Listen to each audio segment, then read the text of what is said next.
Hello everyone and welcome back to the channel. For today's video, I am going to teach you on how you can restore a deleted Figma file in Figma. So without further ado, let's begin.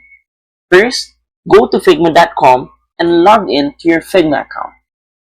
Once you're in your main dashboard, as you can see, there are a lot of buttons in the left panel. But to restore a recently deleted file, we will go to Trash.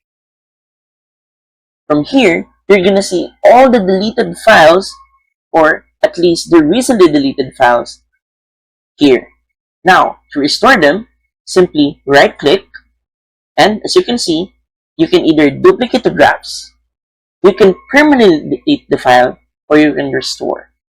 Keep in mind that if you permanently delete it, you cannot restore it. But to restore, simply click here.